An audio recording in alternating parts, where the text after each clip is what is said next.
So today I will be reviewing The Little Women of Dallas Season 1, Episode 12. This episode, the women had a lot of unexpected problems, so let's talk about it.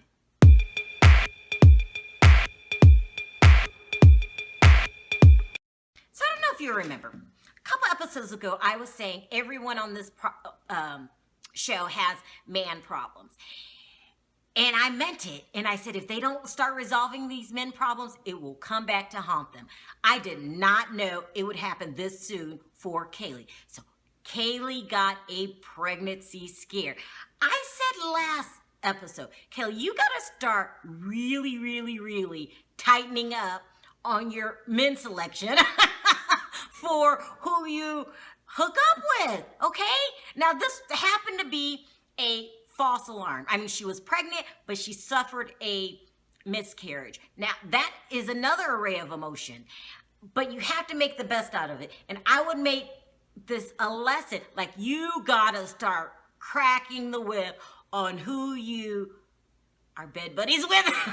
you gotta do it. You gotta do it. When someone asks you, what's your name? You say, what's your credit score? If someone says, hey, you wanna go on a date? You say, how long have you had a job? You've got to start really being almost like a airport terrorist screener. You really got to start tightening up on your man selection. I would really run a full-on background check. I'm talking criminal records, bankruptcies before I invite you to my house. So I would screen before you get to my house, but by the time you make it to my house, it's got to be a full-on background check, let alone before we hook up. Kaylee, please. Now, I hate that you suffered a miscarriage. That's very sad. I hate that you had an unexpected pregnancy, but, you got to take this as warning signs. And these days, there's no reason to have an unexpected pregnancy. Take a pill, wrap it up, take a shot. It's so much you can do. You've got to take this lesson and run with it, Kaylee. You're a fun girl, but you can't be fun in the bed until everything checks out. I mean, besides that, you're one of my favorite people on the show, but you really got to crack down on your man problem. Next we have Emily. Moving on. Okay, she had a huge unexpected problem this week. And the unexpected problem was Asta no longer wanted to take her deal, which I call a door prize, of writing the emblem and getting 3% of the profit. Now look, problems always occur in life. This is not that big of a problem. And according to Asta, she couldn't do the emblem anymore because she was going to art school. Really, Asta? Do you really think we're that dumb to buy this lame-ass excuse? Listen, you're a very sweet person. You did not want to be upfront with Emily, which is, listen, Emily, so I'm gonna do it for you, okay? Because some people, they're just born nice. But I have a little asshole button. Tell people like it is, and because you're so nice, I'm gonna break it down, okay? Emily, look, I'm not feeling you anymore. Now, I'm doing it from Asta's point of view, okay? Because, if she had a backbone, these might be the things she might say. Emily, look, I'm tired of you acting like Donald Trump. Being controlling, thinking I'm stupid, giving me this door prize of let's do the emblem. Then when I did do the emblem, you didn't give me creative freedom. You made me take your lame-ass excuses for doing the graffiti thing. Then you embarrassed me when we showed the emblems to Tara because she said what I was thinking is that they look cheap. So I'm done. I'm done with you. I'm done with your controllingism. And by the way, I hope this business fails. Okay, there. That's what she's probably thinking. I got it out the way. Now, look, I agree with you, Asta. Emily's really having some bizarre behavior here. Like, she talks about her money every episode. She's extremely controlling. Like, I'm not liking Emily Trump. What happened to the old Emily? Look, it's no big deal. You two shouldn't fall out about this because, like I said before, this business is not going to fail. You can just tell by how everything is going. So Emily's looking for bartenders, LP bartenders, and of course, I never hid my opinion on that. I think it's dumb. I think it's P.T. Barnum-ish to have your main attraction be we're little people. That's kind of lame. You gave an audition, but you were supposed to be asking things about bartending. Instead, you had them all give this circus act dancing. What does dancing have to do with your bar, Emily? This is going to blow up. When Tara gets down here, Tara's no idiot. She's going to be like, I'm not putting my money into this. I guarantee you.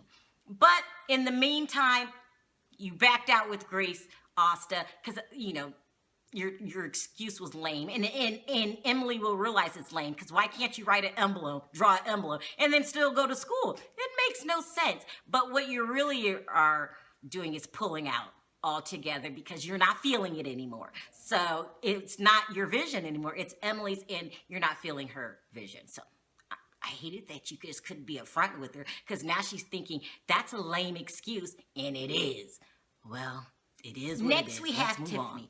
And the unexpected problem she had this week is that her boyfriend proposed to her. She totally wasn't expecting it. On paper, it would be good news, but Tiffany has a slight problem here. The last previous episodes, she has been bad-mouthing her own boyfriend. She's been going back telling her friends, he won't work, aka that, anybody who doesn't work must mean you're lazy. So subconsciously she's saying he's lazy. And this is why they broke up. If she takes this proposal, her friends are going to be looking at her crazy. Because when you vent to people about your man, and it leaves little room for reconciliation, because when you're ready to move on, your friends are going to be ready to move on. So you're going to be all excited about this new proposal, but what are they going to see? Everything that you vented about. They're going to see a lazy guy who doesn't want to work. That's why you shouldn't badmouth your own man. So I'm curious to see if you accept this proposal, because you have backed yourself in a corner. And I'm kind of noticing one of your hobbies is to badmouth people. Because remember, you did it with Kaylee. You just kind of badmouthed her in front of her instructor. I don't know.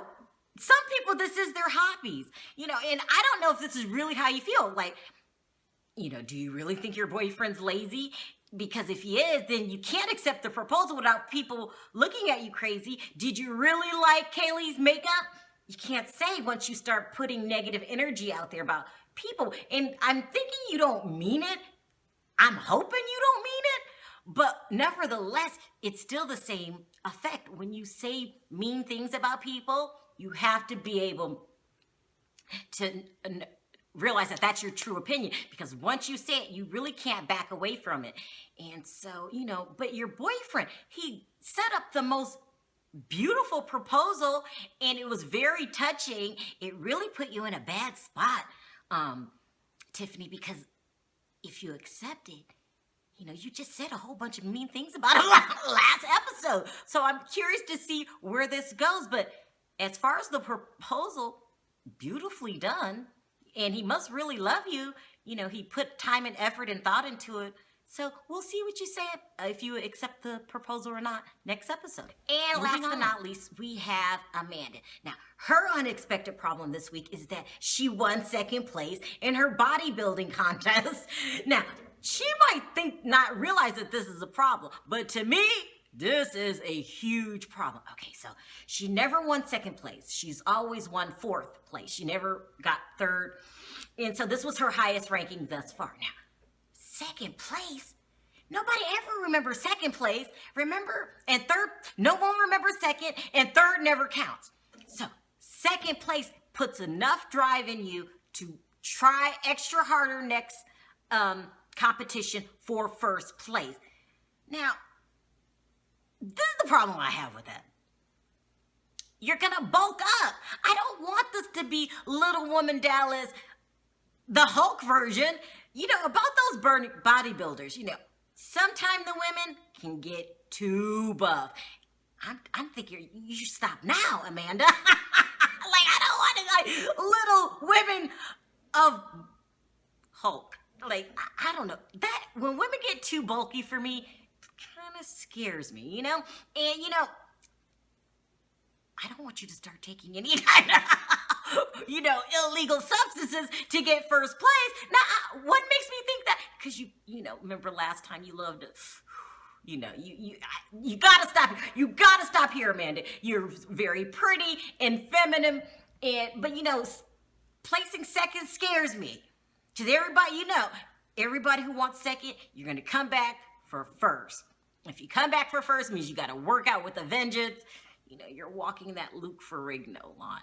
You know, but congratulations if this is what you want. Your boyfriend seemed pretty happy, and I'm surprised he came in from Arizona, so that's good news, and all the girls was there in support of it. So to you, this is great news. To me, I'm thinking stop now before this gets out of hand, you know. But that's pretty much what happened this episode. So this episode was still little setup problems that lead to really big results and consequences, and so that's what I'm waiting for this season to get to, the serious consequences, because you know, I love drama, so I'll be there next week. This is still the beginning of the season, so plenty of time to get to the nitty-gritty and drama of real life. So thanks for watching. Until next time, talk to you then. Bye.